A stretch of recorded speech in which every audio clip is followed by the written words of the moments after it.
Why is it that public schools only teach about slavery in America? Between the years 1400 and 1908, 5 to 10 million people were enslaved in the Ottoman Empire. And the most valued slaves were not men, they were women. People from Slovakia, from Hungary, Serbia, Bosnia, Croatia, Montenegro, Macedonia, Belarus, Ukraine, Russia. These were the Slavic people, and it's where the word slave comes from. So the Ottomans would conquer territory in these countries. The men who resisted would be terminated.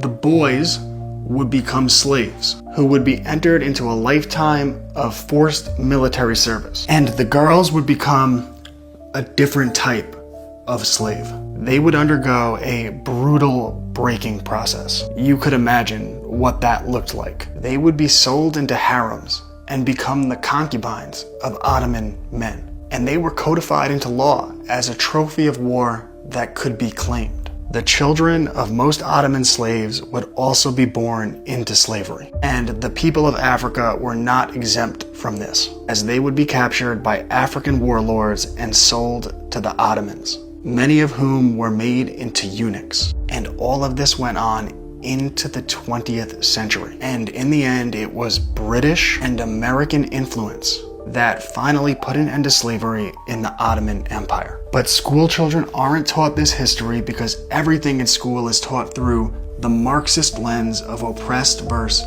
oppressors. The objective is to make society easy to divide and conquer. So rather than focus on the complex history of the entire world, they focus on one small data point: the transatlantic slave trade. And without historical context, the founding of America could look like a uniquely evil thing. And this narrative could be used to turn people against the founding fathers, and ultimately the Declaration of Independence, the Constitution, and the Bill of Rights. But with true historical context, America's abolition of slavery was one of the greatest advancements in human liberty in the history of humanity. And this is why I write books on what a great place America is. Because before 1776, 95% of the world practiced slavery. But America abolished it in 7 states when the rest of the world had only done so in 7 countries. By 1865, it was gone permanently, and the rest of the world